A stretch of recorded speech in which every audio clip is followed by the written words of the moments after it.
As the story continues, the pace remains slow and unhurried. There is no rush, only the quiet passing of time. You may listen closely, or simply let the sounds fade as the night gently moves forward. Night in a medieval town was guided not only by habits and routines, but by shared expectations that were rarely spoken aloud. These expectations formed a quiet framework that shaped behavior after dark. They were learned slowly through observation, correction, and repetition. No written law was needed. Everyone understood. One of the strongest expectations concerned restraint. At night, people were expected to take up less space in the world. This did not mean becoming invisible. It meant becoming considerate. Movement was smaller. Voices were lower. Actions were deliberate. This restraint was not enforced by fear of punishment. It was reinforced by mutual dependence. Everyone relied on rest. Disturbing another person's night meant disturbing the balance of the community itself. Children learned these rules early. They were not explained formally. Instead, children watched how adults behaved after sunset. They noticed the change in tone. They felt the shift in pace. Night taught them limits without instruction. Running, shouting, and unnecessary noise were daytime behaviors. At night, they felt out of place. A child who broke these expectations was corrected gently, often with a quiet word or a guiding hand. The lesson was simple. Night belonged to everyone. Doors were handled differently after dark. They were closed. Carefully, they were not slammed. A loud door did not signal strength. It signaled carelessness. Tools were also treated with attention. Metal was not dropped. Wood was not scraped harshly. Even necessary work was done with awareness of sound. Efficiency mattered, but so did discretion. Walking at night followed unwritten rules as well. People kept two familiar paths. They avoided lingering in places where they did not belong. This reduced suspicion and prevented misunderstandings. When two people passed each other at night, acknowledgement was brief. A nod, a quiet word. Nothing more was required. Too much interaction disrupted the calm. Too little created uncertainty. Strangers were treated cautiously but not aggressively. The night was not a time for confrontation. It was a time for observation. If something felt unusual, people watched first and acted later.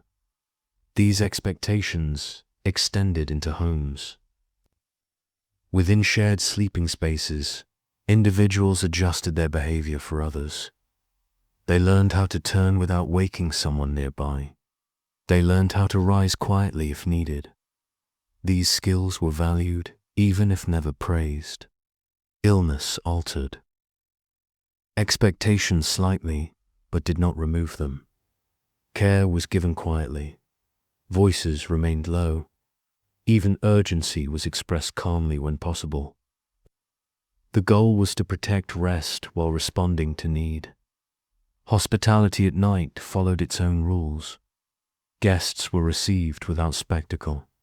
Food was simple. Conversation was limited. Night visits were practical, not social religious institutions. Reinforce nighttime expectations through example.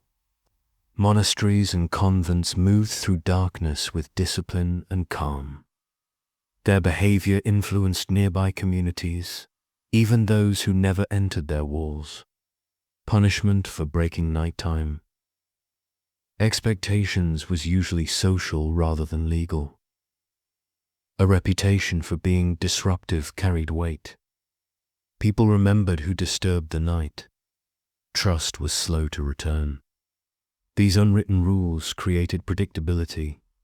Predictability reduced fear. When behavior followed known patterns, the night felt manageable. Importantly, these expectations were flexible. They adapted to weather, season, and circumstance. A storm allowed more noise. An emergency allowed urgency. Understanding mattered more than strictness. Over time, night behavior became automatic. People did not think about lowering their voices. They simply did. The body learnt what the night required. This collective agreement shaped the emotional character of medieval nights. They were not chaotic or tense. They were structured quietly through shared restraint, by agreeing without words on how to behave after dark. Communities protected both rest and trust. The night became a space that could be inhabited together, and as darkness deepened, these expectations held firm, guiding countless small actions that allowed the town to remain calm, steady, and ready for whatever the next day might bring. As these shared expectations settled into daily life, they shaped not only behavior, but attitude. People did not think of night rules as restrictions. They experienced them as guidance. Knowing how to behave removed uncertainty and allowed the mind to rest. One important expectation concerned awareness of others. At night, individual needs were balanced against communal rest. A task that could wait until morning usually did. Impatience was considered unnecessary rather than admirable. This attitude was reinforced by environment. Medieval towns were dense. Walls were thin. Streets were narrow. Every action carried outward more easily than during the day. People adapted to this reality through restraint. Light itself followed unspoken rules. Candles were shielded. Lanterns were angled downward. Bright light spilling into the street was avoided. Excess light suggested disturbance, not safety. Windows were rarely left uncovered at night. Shutters served practical purposes, but they also communicated intention. A closed shutter meant the household had settled. It asked the outside world for quiet. Sound expectations varied slightly between towns, but the principle remained the same. Night was not silent, but it was moderated. Acceptable sounds blended into background rhythm. Unnecessary noise stood out clearly. Music, for example, belonged mostly to daylight or special occasions. At night, instruments were quiet or absent. Songs, if sung, were soft and familiar. The goal was comfort, not performance. Storytelling followed similar patterns. Long, animated stories were daytime activities. At night, stories shortened, voices lowered, content softened. Even laughter changed at night. It was quieter, less sudden. Joy did not disappear, but it adapted to surroundings. Strong emotion expressed, loudly felt out of place. Movement within the town followed predictable routes. People avoided wandering without reason, not because it was forbidden, but because it created uncertainty. Predictable movement reassured everyone involved. Those returning home late were expected to announce themselves softly, a familiar phrase, a known rhythm of steps. These signals prevented alarm without waking the household fully. In shared homes, nighttime expectations deepened bonds. Respecting another person's rest demonstrated care more clearly than words. This respect was remembered long after the night passed. Elders often modeled nighttime behavior, their slower pace and quieter. Present set a standard. Young people learned by imitation rather than correction. Conflict resolution was rarely attempted at night. Disagreements waited for daylight. Night was not a time for argument. It was a time for preservation of calm. These expectations also shaped how emergencies were handled. When urgency arose, noise was purposeful rather than chaotic. Clear words replaced shouting. Movement became focused rather than frantic. Communities understood that panic spread quickly in darkness. Calm, once established, protected everyone. This understanding guided response more than formal authority. Religious belief reinforced these habits subtly.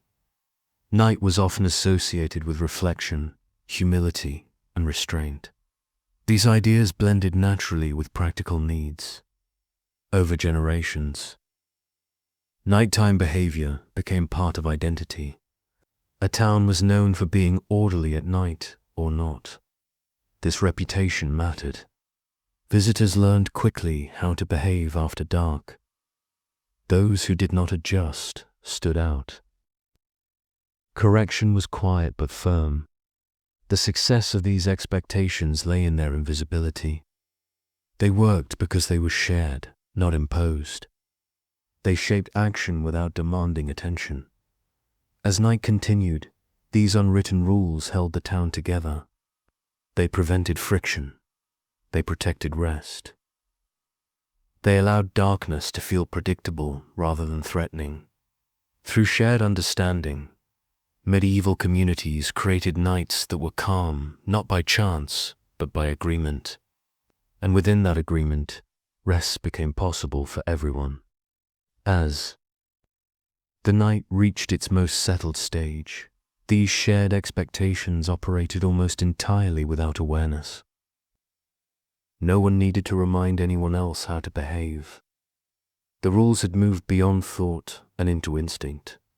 They lived in posture, in timing, in restraint. In these hours, the town felt unified in a quiet way, not through activity, but through stillness. Each household rested with the assumption that others were doing the same. This mutual trust was fragile, but it was carefully protected. The absence of disruption became the clearest sign that the night was functioning properly. Nothing happening was not emptiness. It was success. It meant the expectations were holding.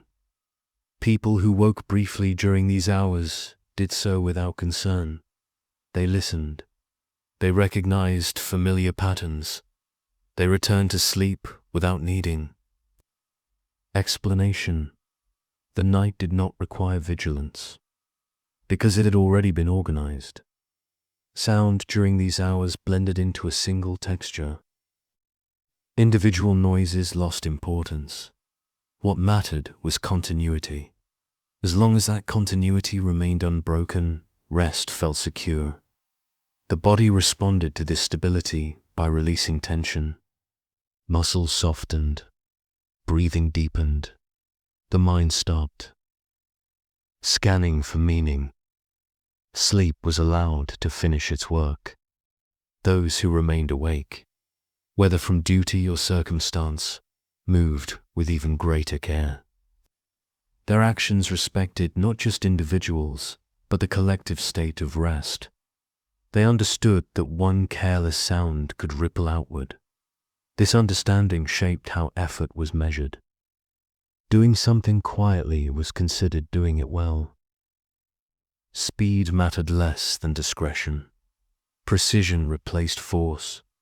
In shared spaces, movement became minimal. Paths were chosen that avoided others. Objects were placed rather than dropped. Even necessary adjustments were delayed if they risked disturbance. These habits reinforced a sense of safety that did not rely on locks or barriers alone. Safety came from predictability, from knowing how others would behave, from trusting that the night would be respected. The emotional effect of this agreement was subtle but powerful. Fear had little space to grow when expectations were clear. Uncertainty faded when behavior followed known patterns. Over time, these night practices shaped how people related to one another beyond darkness. Respect shown at night carried into daylight. Patience learned in stillness influenced conflict. And cooperation alike. Children raised within these patterns grew into adults who reproduced them without thought. The night taught them boundaries that were gentle but firm. Those boundaries became part of character. Even hardship did not erase these expectations. During illness, scarcity, or unrest, nighttime restraint often increased rather than disappeared. Calm was treated as a resource to be preserved. As the night began its gradual movement toward morning, the expectations did not dissolve suddenly. They loosened carefully, making space for sound and motion to return without shock. The town did not wake by abandoning its night rules. It transitioned by adjusting them. Voices rose slowly. Movement widened gradually. By the time daylight fully arrived, the night's influence had already shaped the tone of the coming day. Because rest had been protected, effort could resume without strain. These unwritten agreements were never recorded. Yet they endured for generations. They allowed medieval communities to live within darkness rather than struggle against it. And as one night ended, another waited beyond the horizon, ready to be shaped once again by the same quiet expectations that had guided countless nights before. As night returned once more, its presence felt familiar rather than dramatic. By this point, darkness was not something medieval people reacted to. It was something they recognized. The body understood what was required long before the mind considered. Part of this understanding came from how time itself was perceived after sunset. Night was not measured with precision. It was felt. Without constant visual markers, time loosened and stretched, becoming softer and less exact. People did not ask how late it was in the way we do now. They asked instead what stage the night had reached. Had the bells rung? Had the watchman passed? Had the household settled fully into rest? These markers mattered more than numbers. They placed a person within the flow of the night rather than outside it. Time was not something to manage. It was something to move through. This softer sense of time shaped behavior deeply. There was little reason to rush. Hurrying made sense. During daylight, when tasks competed for attention, at night, competition faded. Only continuity remained. Waking during the night did not create anxiety about lost sleep. People did not calculate how many hours remained. They simply noticed being awake, then noticed being tired again. Sleep returned when it was ready. This relationship with time reduced pressure. The night did not need to be conquered or optimized. It only needed to be lived through calmly. In many towns, bells structured the night gently. They marked prayers, watches, or simple divisions of hours. But even these sounds were not precise commands. They were reminders. Hearing a bell did not mean action was required. It meant orientation. It told the listener where they were within the night's slow movement. Within homes, time was sensed through the body. Cold encouraged deeper sleep. Warmth invited stillness. Hunger rarely interrupted the night because evening meals were planned carefully.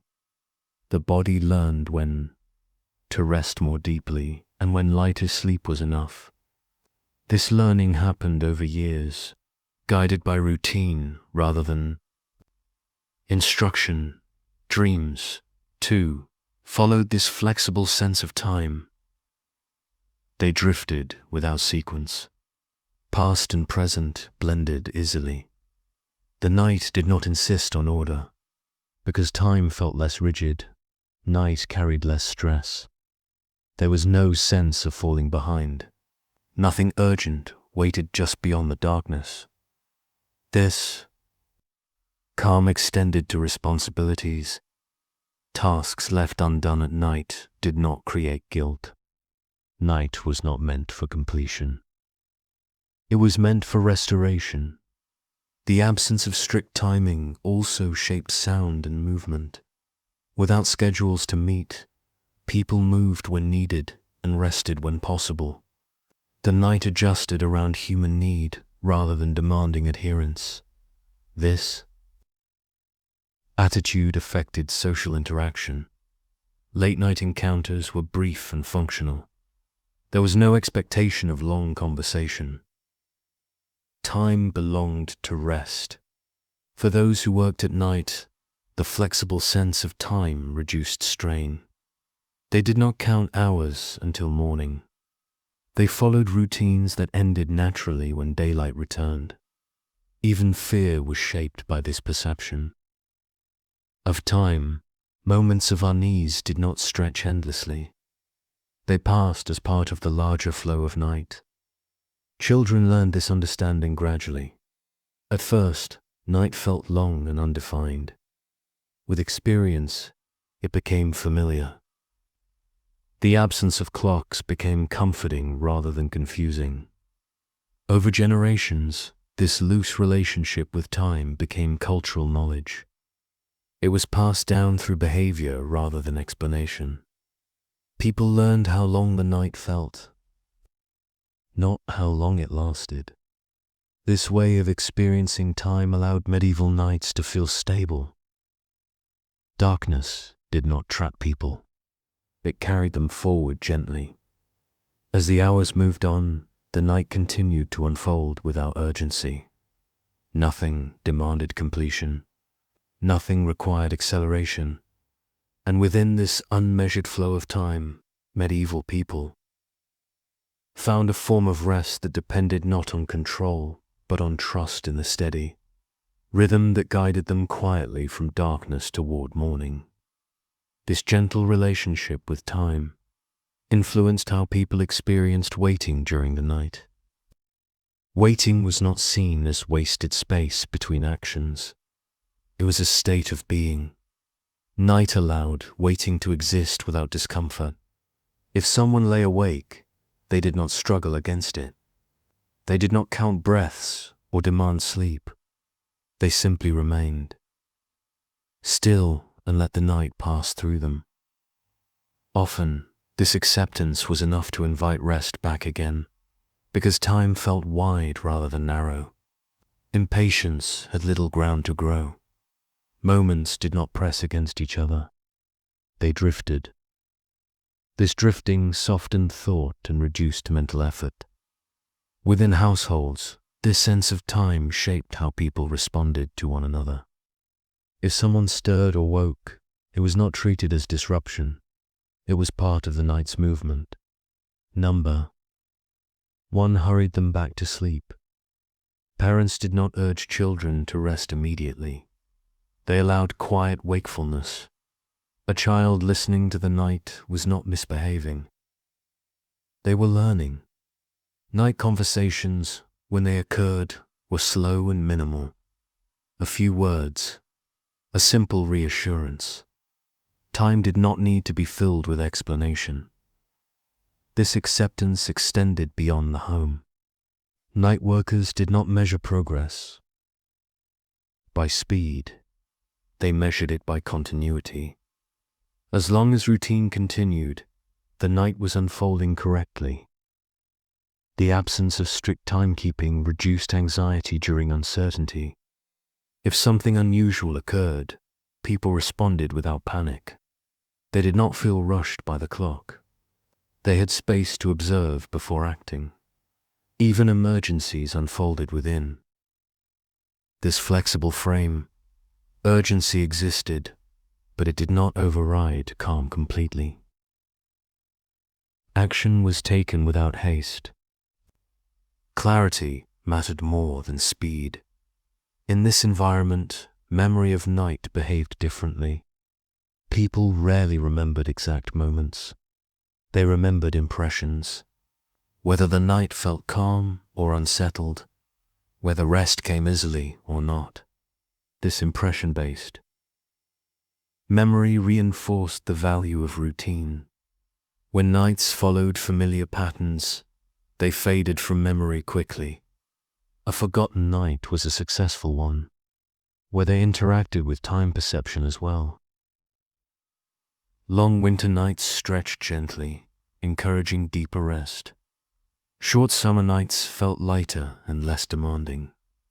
Neither was considered better. They were simply different expressions of the same cycle. The body adjusted to these changes without conscious planning. Sleep lengths shifted naturally. Activity followed light rather than schedule. The night guided the body rather than the other way around. Religious practice reflected this understanding of time. Prayers marked stages rather than minutes. The goal was alignment, not precision. Time was a companion, not an opponent. This view shaped how people anticipated morning. Dawn was expected, but not counted down to. It arrived when it arrived. Trust replaced anticipation. Children raised within this system grew comfortable with uncertainty. They learned that not knowing the exact moment something would happen was acceptable.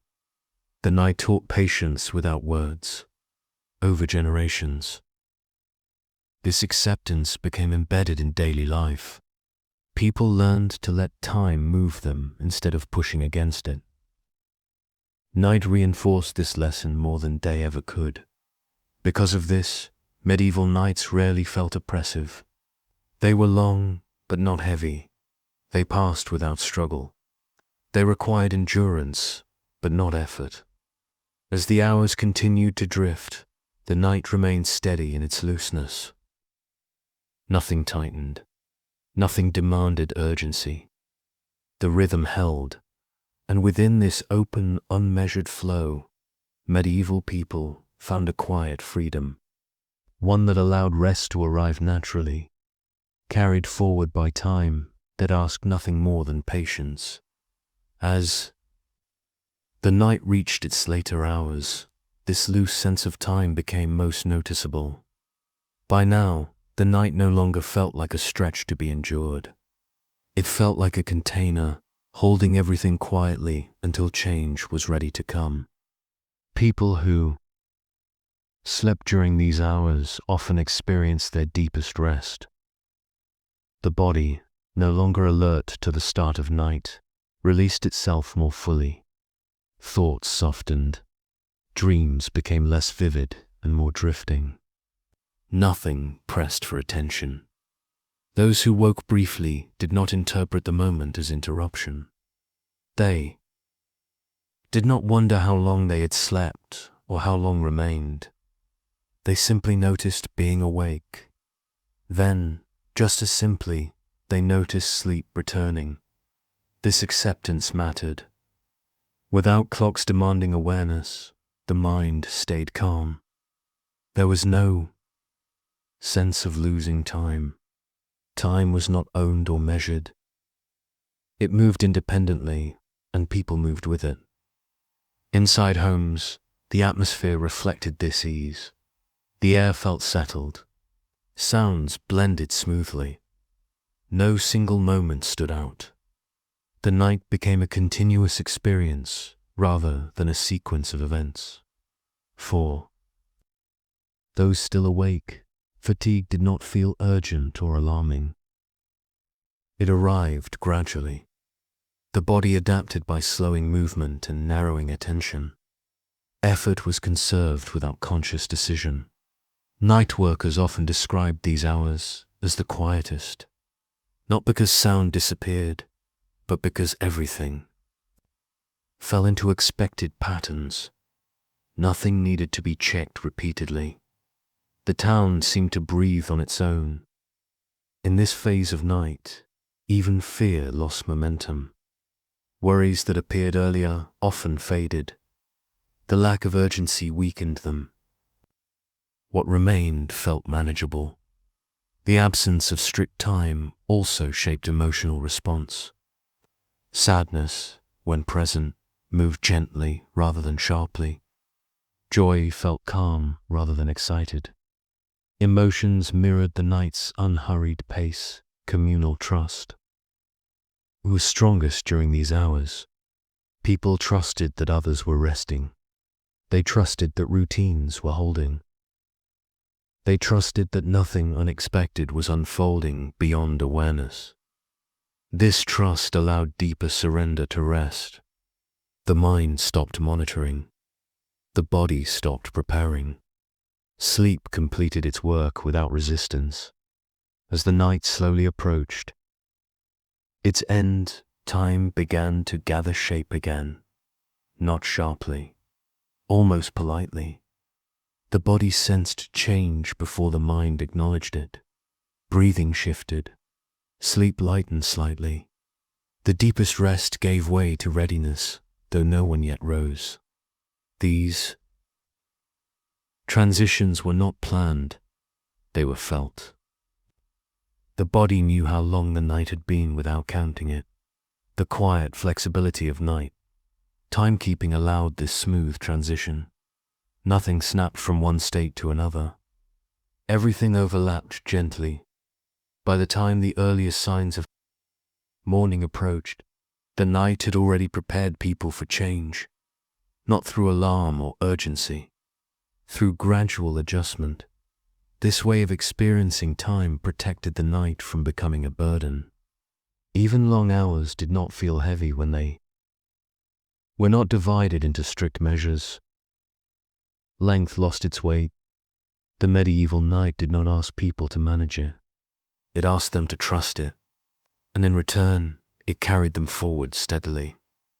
Without pressure, as darkness loosened and the first hints of day gathered quietly at the edges of awareness, the night released its hold without resistance, having done what it always did best, allowing time to pass without demanding attention. In the next part, attention will move toward how light itself was understood after dark, how people interacted with shadow and dimness, and how limited illumination shaped behavior, emotion, and rest throughout medieval nights. Light after sunset was never taken for granted in a medieval town. When daylight faded, illumination became deliberate, limited, and carefully controlled. Darkness was not fully resisted. It was negotiated with. People did not try to erase the night with light. They tried to soften it just enough to live within it. This balance shaped how light was used, where it appeared, and how long it lasted. The most common source of light was fire, but fire was not abundant. Candles were valuable. Oil was precious. Every flame represented effort, cost, and attention. Because of this, light was used with intention rather than convenience. Inside homes, a single candle often served an entire room. It was placed where it mattered most, not where it looked best. Light was meant to guide hands, not decorate walls. Shadows were expected and accepted. The quality of candlelight mattered. It flickered. It shifted. It created movement even in still rooms. People grew accustomed to this living light and adjusted their perception around it. 2. Much light felt unnecessary and even uncomfortable. Bright illumination made darkness feel sharper when it returned. Soft light allowed a gentler transition between seeing and not seeing. Lanterns were used sparingly outdoors. Their purpose was not to brighten streets, but to mark presence. A small, moving light told others that someone was there. It reduced uncertainty without disturbing the night. Lanterns were often shielded. Metal or horn panels directed light downward. This prevented glare and protected the flame from wind. Light was controlled, not released freely. Shadows were a constant companion. They were not feared automatically. People learned how shadows behaved in familiar places. A known shadow was harmless. An unfamiliar one invited quiet attention. This familiarity with shadow reduced imagination's reach. When darkness is understood, it loses power. People trusted what they knew rather than reacting to what they could not see clearly. Light also shaped movement. Steps were placed more carefully. Hands moved slowly. The body adapted to limited visibility by becoming more attentive rather than more tense. At night, faces were seen partially. Expressions were suggested rather than fully visible.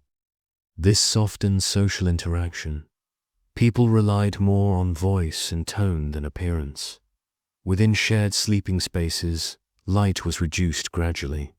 Candles were not extinguished suddenly. They were allowed to burn low.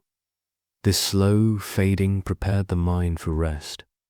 Darkness, when it arrived fully, did not feel abrupt. Eyes adjusted. The room did not disappear. It changed. People learned to navigate familiar spaces without light. They knew where walls stood. They knew where furniture rested.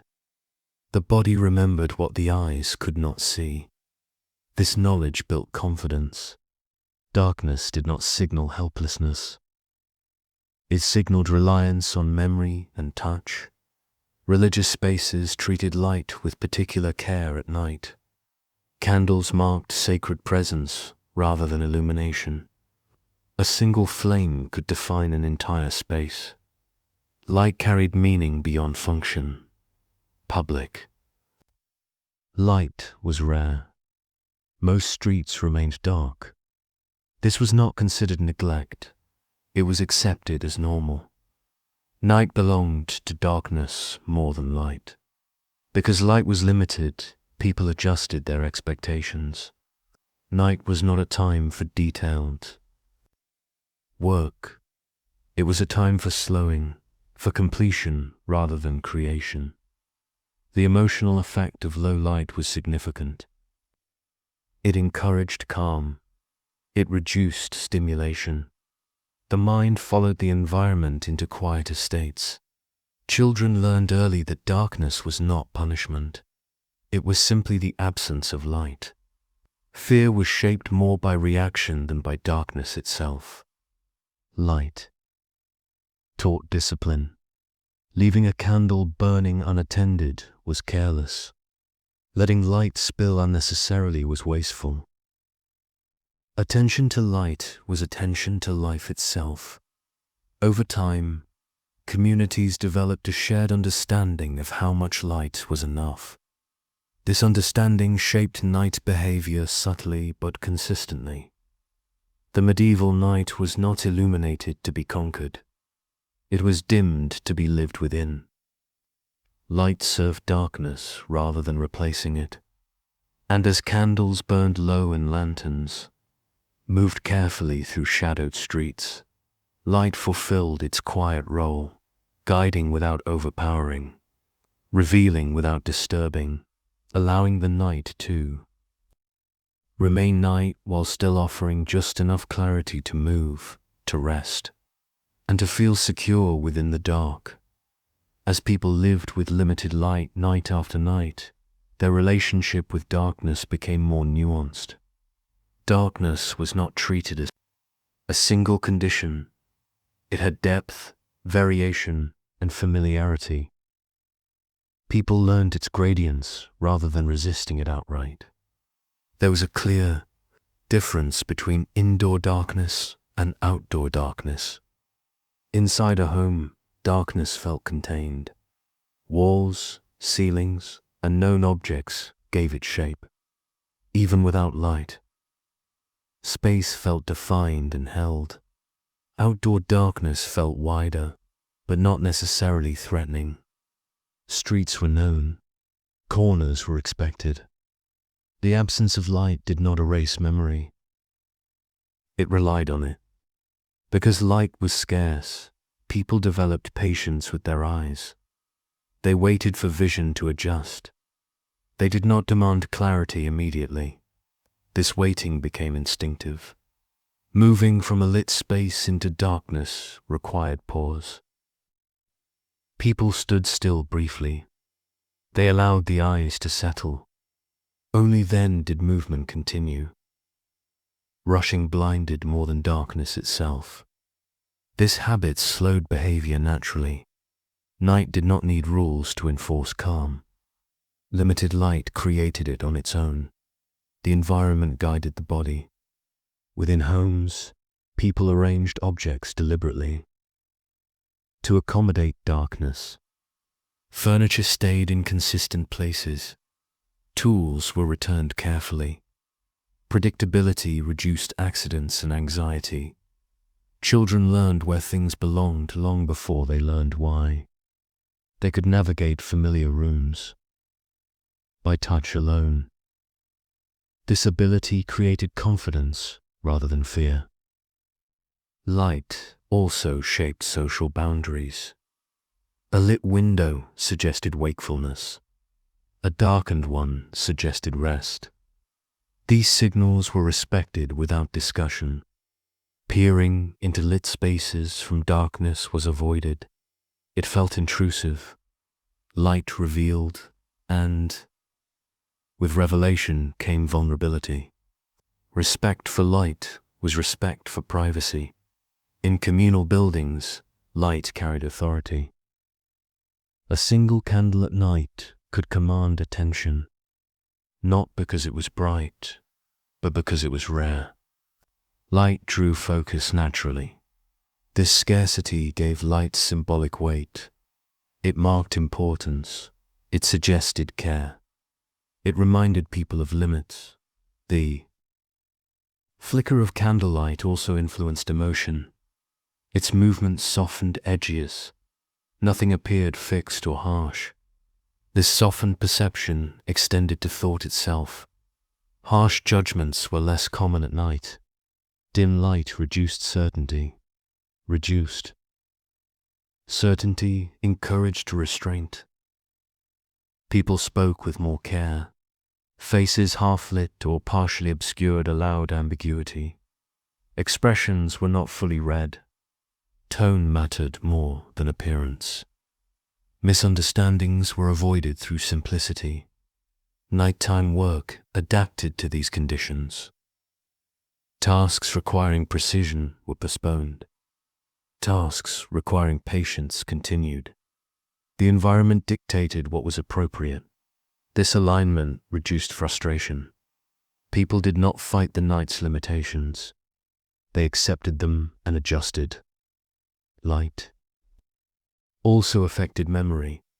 Events that occurred in dimness felt less sharp. They blended more easily into the flow of experience. Night softened recollection. This softness contributed to emotional recovery. Difficult moments felt less rigid when experienced in low light. The night absorbed some of their weight. In religious thought, light and darkness carried meaning, but daily life kept this meaning practical. Darkness was not evil. Light was not absolute good. Both were conditions to live within. Candles burned down slowly. Their shortening marked time without counting it. When a candle ended, it was allowed to end. Darkness followed without resistance. People did not replace light automatically. They asked whether it was needed. Often, it was not. Sleep waited. The decision to let darkness remain was an act of trust. Trust in space. Trust in routine. Trust in the body's ability to rest without constant sight. Over years, this trust shaped character. People became less reactive. They learned to pause before acting. The night trained patience quietly. Communities that lived this way developed a shared comfort with dimness. Visitors noticed it. Locals barely did. It felt normal. The medieval night, shaped by a limited light, did not overwhelm the senses. It reduced them gently. This reduction created room for rest, and as lamps were dimmed, candles burned low, and shadows gathered without resistance. Light fulfilled its role not by banishing darkness, but by teaching people how to live calmly alongside it, allowing the night to remain a place of quiet adjustment rather than struggle. As the night settled fully into darkness, the absence of strong light began to shape behavior almost completely. By this stage, people were no longer adjusting to dimness. They were living within it naturally, without effort or reflection. The body had accepted the conditions, and the mind followed. In these deepest hours, light was rarely added back once it had faded. If a candle burned out, it was often allowed to remain dark. Relighting it required movement, sound, and attention. Unless there was a clear need, darkness was preferred. This choice was not about saving resources alone. It was about preserving the state of rest. Light brought clarity, but it also brought wakefulness. Darkness allowed the mind to soften further. Within homes, people relied increasingly on memory and touch. A hand reached for a cup without searching. Feet found the floor carefully. Walls guided movement more than sight. This reliance built confidence rather than fear. The body learned that it did not require constant visibility to function. Knowing the space mattered more than seeing it clearly.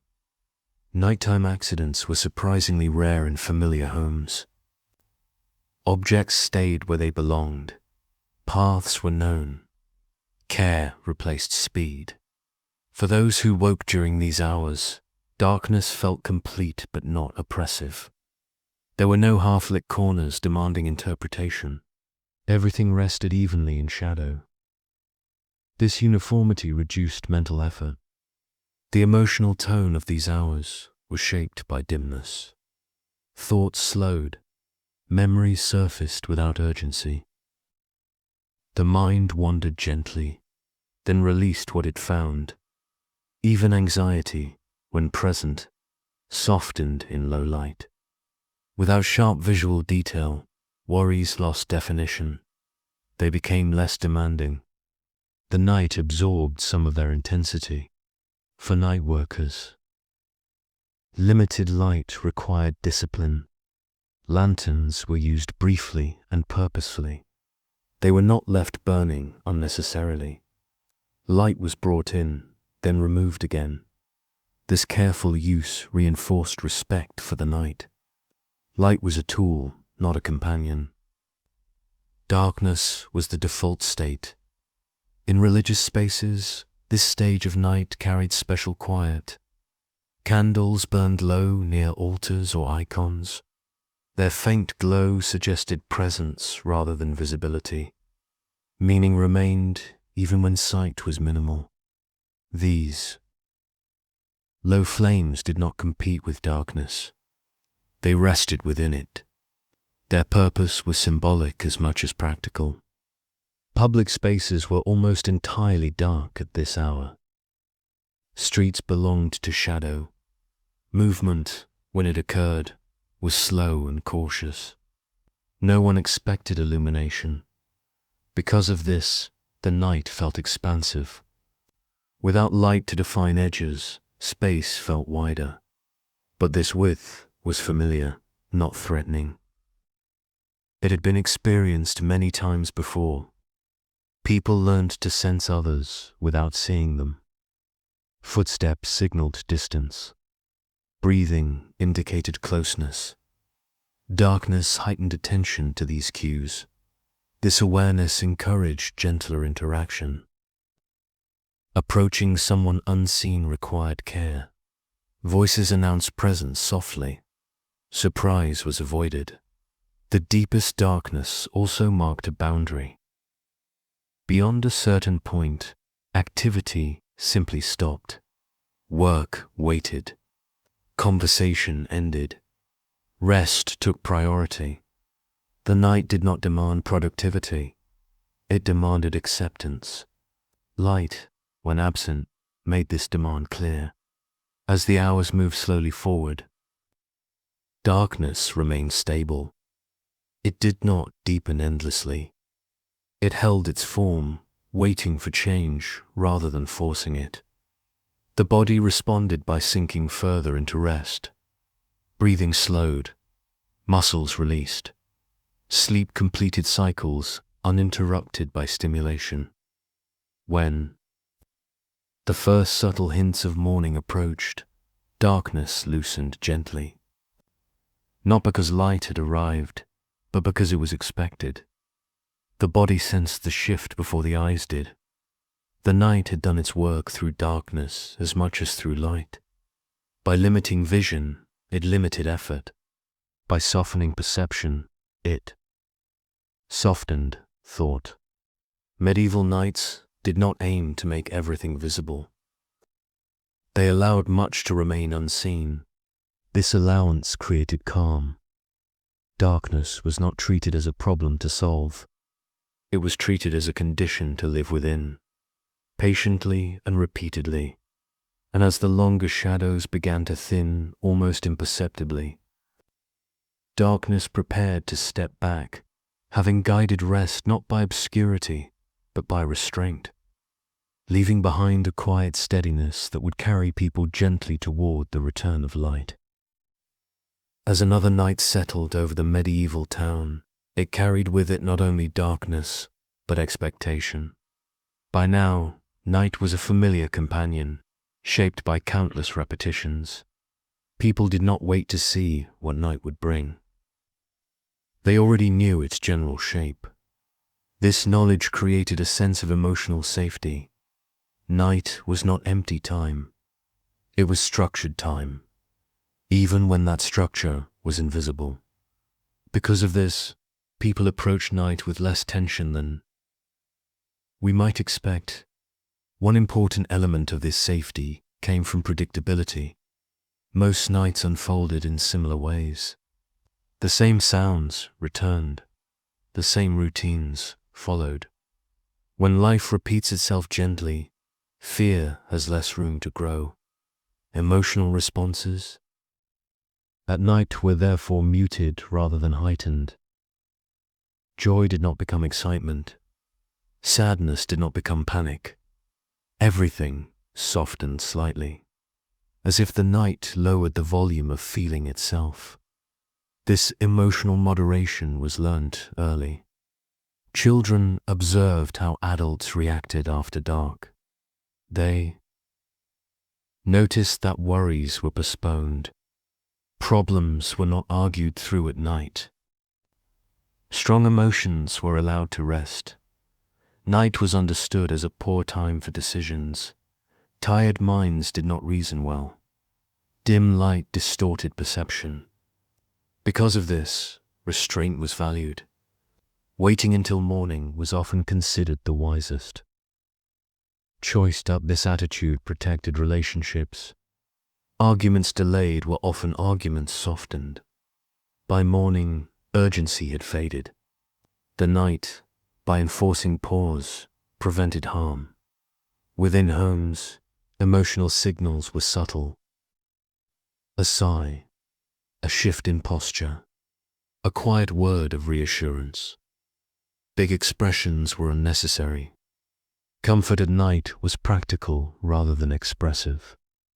Blankets were adjusted. Water was offered. Presence mattered more than explanation. Night also reshaped. Memory, thoughts that felt heavy during the day often lost sharpness after dark. Without visual detail and constant activity, the mind drifted away from precision. This drifting could be comforting. Even grief was experienced differently at night.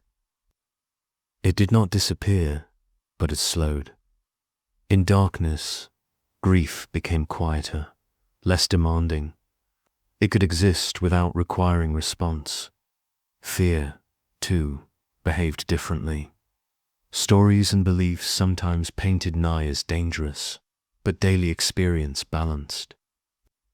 This idea, most nights passed peacefully. This lived experience mattered more than imagination. People learned which fears were realistic and which were not. An unfamiliar sound might invite attention, but not panic. Attention came first. Emotion followed only if necessary.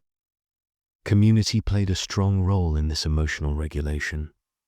Knowing that others nearby were following the same routines created reassurance. No one faced the night alone, even in silence. Shared expectations acted as emotional anchors. When behavior remained predictable, feelings remained manageable. The night felt held by collective agreement. Religious beliefs sometimes framed night as a time of reflection or humility. But even without religious thought, daily life reinforced similar ideas. Night was not for extremes.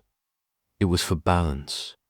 For those who struggled with worry, night rituals provided grounding. Familiar actions replaced spiraling thought. Lighting a candle, securing a door, lying down in a known place. These actions did not solve problems. They postponed them safely. Postponement, at night, was often an act of care.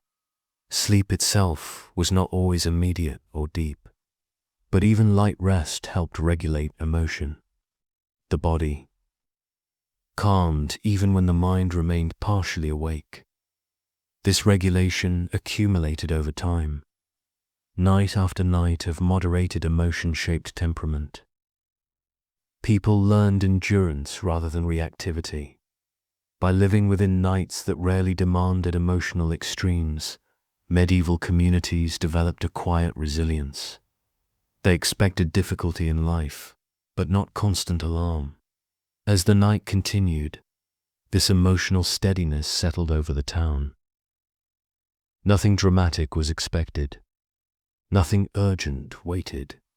And within this calm, emotional landscape, the night fulfilled one of its most important roles, not by eliminating feeling, but by softening it, allowing people to rest not only their bodies, but their inner lives as well, held gently until morning could return with clearer light and renewed strength. This emotional softening shaped how people understood themselves during the night. Identity felt quieter after dark. Roles mattered less. A person was not primarily a worker, a neighbor, or a member of a household. They were simply someone resting within the same conditions as everyone else. Night reduced comparison. There was no need to measure success or failure when activity slowed. Without visible progress or public effort, judgment lost its reference points. People were allowed to exist without proving anything. This mattered deeply in a world where daily life demanded constant labor. The night offered relief from evaluation. It created a space where effort paused, and worth was assumed rather than earned. Emotional expression adapted to this environment. Feelings were not denied, but they were contained. Strong emotion felt out of place when everything else was quiet. Containment was not suppression. It was timing. People understood that emotion expressed at night carried extra weight. Tired minds magnified feeling. Dim surroundings intensified impression. For this reason, restraint was a form of wisdom. Within, Families, this wisdom was practiced gently. A worried thought might be shared briefly, then set aside. A fear might be acknowledged without being explored. The goal was not resolution, but rest. Night encouraged emotional triage. What could wait until morning did wait. What could not was handled with care and simplicity. Complex discussion was avoided. This practice protected relationships. Words spoken at night were chosen carefully because they lingered longer. Silence was often safer than explanation. A calm presence communicated more than analysis. Children absorbed this emotional rhythm without instruction. They learned that night was not the time to test boundaries or demand answers. They learned patience by example rather than correction. 4. Those living alone, emotional regulation relied more heavily on routine. Familiar actions replaced conversation. Lighting a candle, sitting quietly, lying down at the same time each night. These actions anchored feeling. They gave structure when no one else was present. Routine became companionship. The night also reshaped how people remembered emotion. Feelings experienced after dark were often recalled less sharply. Details blurred, edges softened. By morning, intensity had often faded. This was not forgetfulness. It was integration. The night allowed emotion to settle into memory without remaining raw. Communities benefited from this pattern collectively. Conflicts were less likely to escalate. An argument postponed was often transformed by sleep. Rest restored a portion. Even authority adjusted at night. Orders were rare. Discipline softened. Power expressed itself through calm rather than command. This did not mean chaos. It meant trust in the night's moderating influence. People relied on rest to restore balance rather than forcing control. Religious practice sometimes reinforced this emotional quiet. Prayers at night focused on humility, protection, and release. They asked less and accepted more. This tone aligned naturally with lived experience. The night gave permission to feel without acting, to notice emotion without pursuing it. This permission reduced fear of feeling itself. Over time, people became more tolerant of their own inner states. Worry did not require immediate solution. Sadness did not require immediate explanation. Night taught endurance through acceptance. This endurance shaped character subtly. People learned to carry emotion without being carried by it. They learned that intensity passes when not fed by action. By the middle hours of night, emotional life often settled into neutrality, not emptiness, balance. The mind rested in a quieter range. This balance made sleep easier, even when sleep was light. The body rested because the mind was no longer escalating experience. As the town lay within this softened emotional field, individual worries lost isolation. Everyone rested under the same conditions. No one was uniquely burdened by night. The night did not remove hardship from medieval life. It did something more subtle. It taught people how to live alongside hardship without amplifying it unnecessarily. And as the hours continued their slow movement forward, the emotional climate of the town remained steady, held in place by shared understanding, shared restraint, and the quiet confidence that nothing needed to be solved in the dark, because morning would arrive in its own time. Bringing clarity that night did not try to provide. As the night reached its deepest and quietest stretch, emotional life settled into its most stable form. By this hour, Most feelings had softened enough to lose urgency. Nothing pressed for action. Nothing demanded explanation. The night held emotion in suspension, neither denying it nor allowing it to grow. For many sleepers, this was when rest felt most complete. The body, no longer alert to the beginning of night, relaxed fully. Breathing slowed. Muscles released. The mind stopped reviewing the day and stopped anticipating the next. Those who woke briefly during these hours often felt emotionally neutral, not numb, simply balanced. Thoughts drifted without attachment. If a worry appeared, it passed without paunt. Effort, this was not accidental. It was the result of hours spent in moderated feeling. The night had gradually reduced intensity through repetition and quiet. By now, emotion had lost momentum. Inside homes, this balance was shared. Rooms felt settled. No one needed reassurance. Presence alone was enough. Even silence felt companionable. 4. Those awake by duty or circumstance, the emotional tone of these hours was different from earlier in the night. Alertness remained, but anxiety did not. Awareness was calm rather than sharp. Responsibility felt lighter. Night workers often described this time as the easiest, not because it required less attention, but because it required less judgment. Everything that could disturb had already passed or proven harmless. The night revealed its true nature as steady rather than uncertain. In these hours, even memories softened further. Past events felt distant. Future concerns felt abstract. The present moment expanded gently, filling awareness without effort. This expansion reduced loneliness. People did not feel isolated in these hours. They felt part of a larger stillness. The town rested together, even without interaction. Emotional boundaries also loosened slightly. Compassion felt easier. Resentment lost clarity. Harsh thoughts blurred at the edges.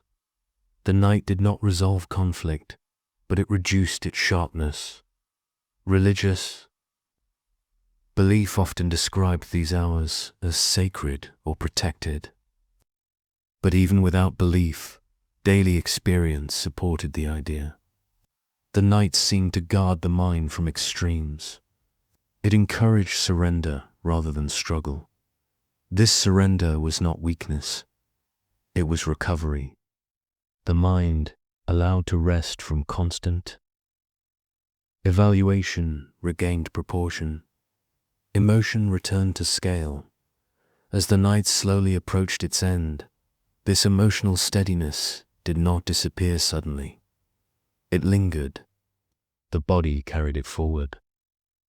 Even as sleep lightened, calm remained. Morning would bring renewed clarity and energy, but it would also bring sharper feeling. The night knew this. It prepared people quietly by giving them hours of reduced intensity.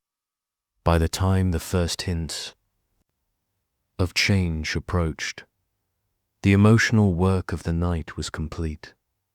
Nothing had been solved, but much had been softened. Nothing had been decided, but balance had been restored. The medieval night did not promise happiness. It offered steadiness.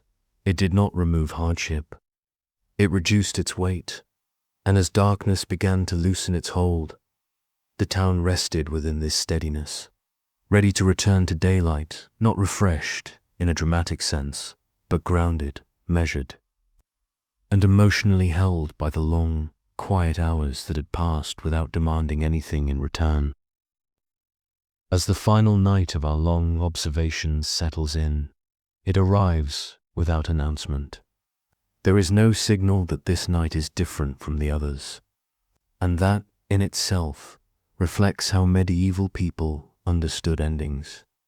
They did not expect night to conclude stories.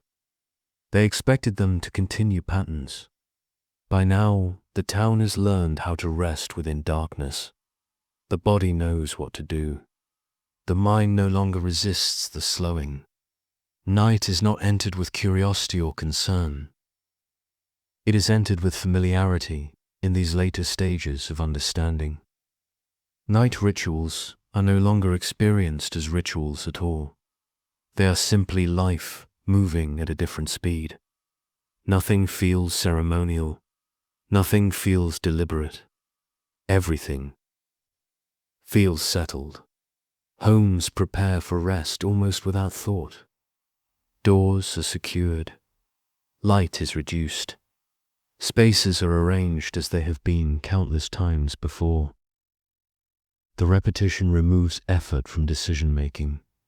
People do not reflect on whether they are doing things correctly. Correctness is built into habit. When actions repeat reliably, doubt fades. Confidence takes its place. This confidence extends into rest itself. Sleep does not need to be forced. Wakefulness does not need to be corrected. Both are allowed to exist without judgment. The night does not rush either state. As people lie down, the day releases its grip. Tasks unfinished lose urgency. Thoughts soften around their edges. The mind recognizes that nothing further is required. This recognition is crucial. Night works best when it removes obligation. Without obligation, tension loosens. Without tension, rest becomes possible. Within shared spaces, closeness feels natural rather than imposed.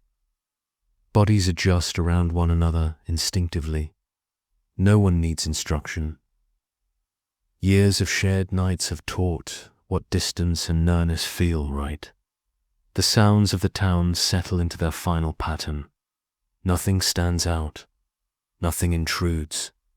The background remains steady and reassuring. At this stage, the night does not feel long. It feels complete.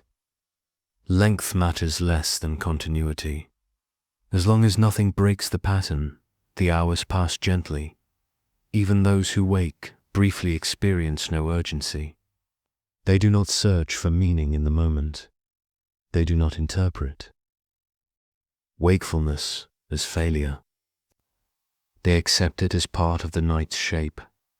This acceptance has been learned gradually. It comes from nights that did not harm, from darkness that passed without consequence, from repetition that replaced fear with trust. Outside, the town rests. Within known boundaries, paths remain where they have always been. Buildings hold their shape. The night does not alter geography. It only softens it. Those who remain awake, whether from habit or responsibility, move with the lightest presence possible. They understand that their role is not to change the night, but to preserve it. Stillness is their success. Emotion, too, has reached its quietest state. Nothing presses forward. Nothing retreats sharply. Feeling exists, but it does not dominate. This emotional steadiness allows the night to do its final work. The body repairs itself slowly. The mind releases what it can.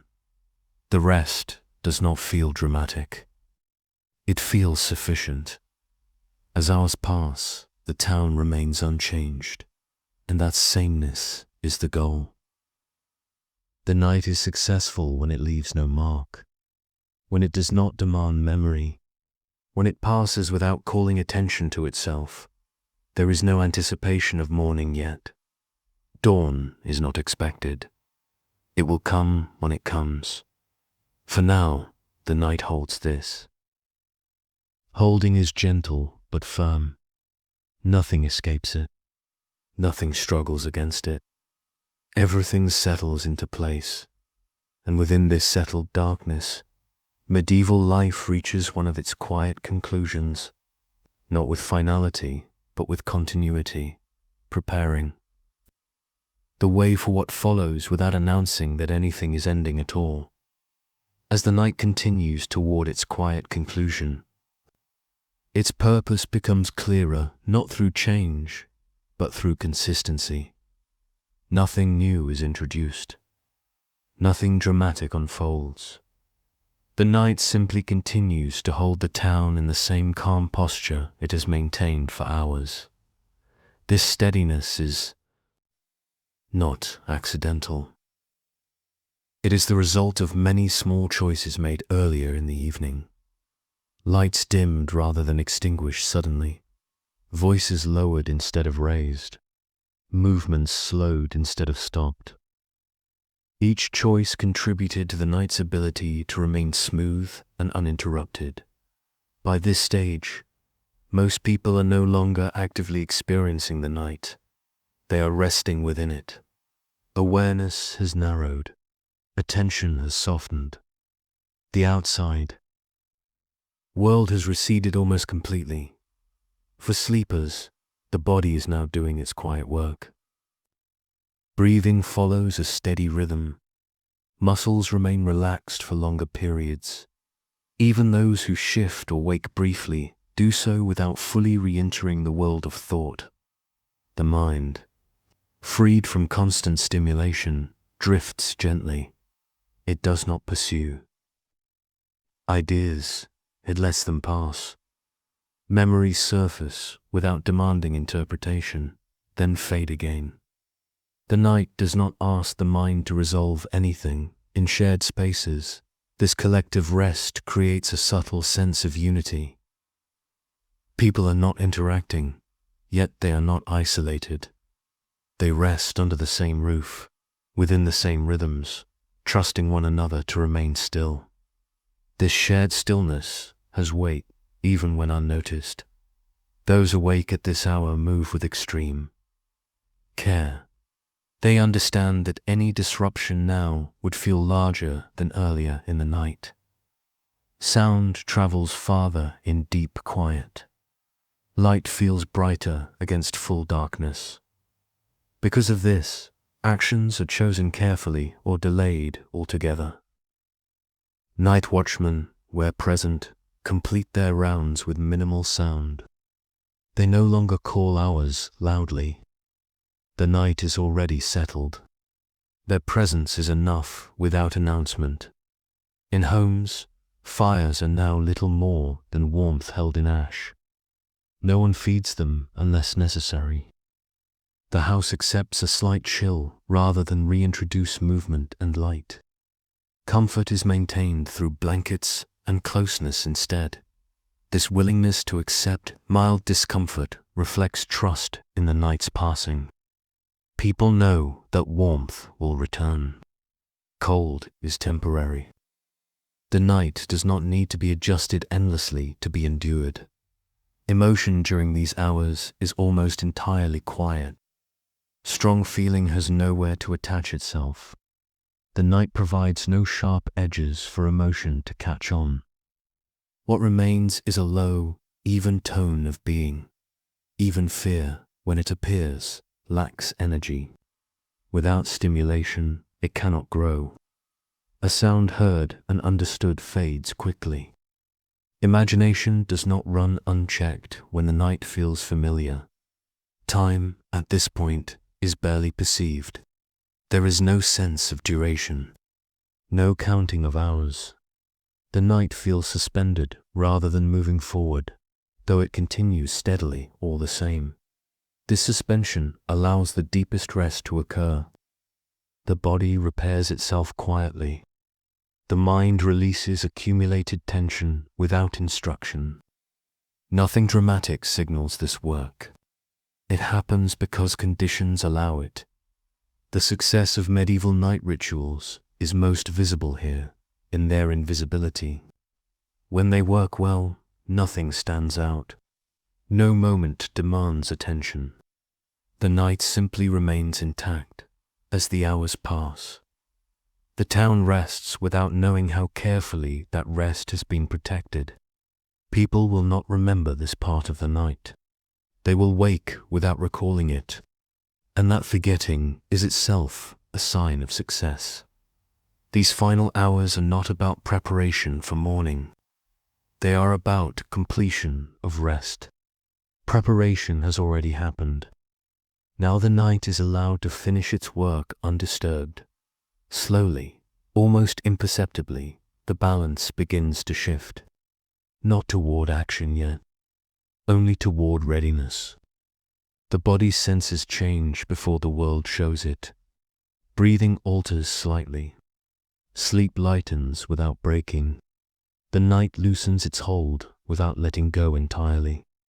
Nothing announces this transition. It unfolds gently, as everything in the night has done. There is no urgency to leave darkness behind. Light will arrive when it is ready. Until then, the night remains whole. It continues to hold the town in quiet stability, completing its long task not through effort or force, but through patience, repetition, and the collective understanding that nothing more is required in these hours than stillness itself. As the night reaches its final and most delicate phase, it does not announce what it is about to release. There is no signal that rest is complete, no boundary that separates night from what follows. Instead, the night loosens gradually, like a hand opening without urgency. In these last hours, the town exists in a state of quiet readiness. Nothing has changed yet, but everything is prepared to change. Sleep remains deep for many, but it is no longer heavy. It becomes lighter, more flexible, as if aware that it will soon be asked to step aside. Breathing shifts first. It becomes slightly quicker, though still calm. The body begins to return to a more alert rhythm without waking fully. This adjustment happens on its own, guided by habit rather than intention. The mind follows at a distance. Thought does not return suddenly. It approaches slowly, without urgency. Dreams become less immersive. They loosen their hold and begin to fade. For those who wake briefly during this time, the experience feels neutral. There is no pressure to rise, no impulse to act. Awareness appears, pauses, and often dissolves back into rest. The night allows this without resistance. Inside homes, the atmosphere remains unchanged. Darkness still fills the space evenly. No new light appears. Nothing calls for attention. The household rests in the same configuration it has held for hours. Objects remain where they were left. Paths remain known. Nothing needs to be adjusted yet. The familiarity of the space continues to support calm. Those awake by necessity or habit move even less now. Their tasks are complete.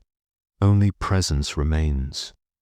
They wait without waiting, existing quietly until the night finishes its work.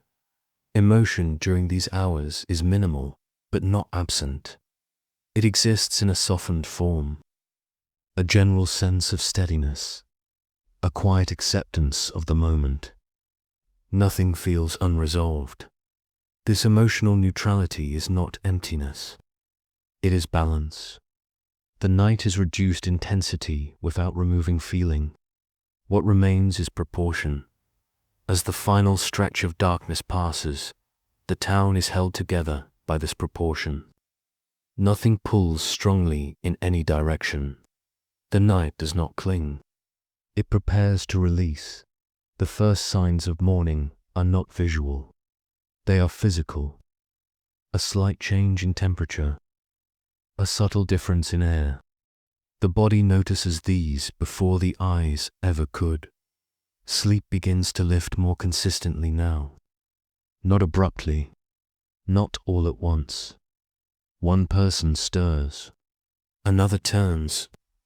Another remains deeply asleep. The night accepts all of this. It does not demand uniformity. It allows different rhythms to emerge naturally. As darkness thins almost imperceptibly, the work of the night is complete. Bodies have rested as they could. Minds have released what they were able to release. Nothing more is required. The night does not claim credit for this work. It does not mark its success. It simply steps back. When light finally begins to appear, it does not feel like an interruption. It feels like continuation. The calm of the night carries forward into the first moments of day. Medieval nights were never meant to be remembered clearly. They were meant to be effective. Their success lay in how little they demanded attention. What remains after the night is not a dramatic sense of renewal. It is something quieter, stability, readiness, enough rest to begin again. The town does not wake feeling transformed. It wakes feeling held. Held by routines repeated over generations. Held by shared restraint. Held by nights that passed without conflict or urgency. This was the true achievement of medieval night rituals. They did not seek to improve life. They sought to preserve it, to create conditions where rest could occur without struggle. As daylight takes its place and the world resumes motion, the night disappears without ceremony.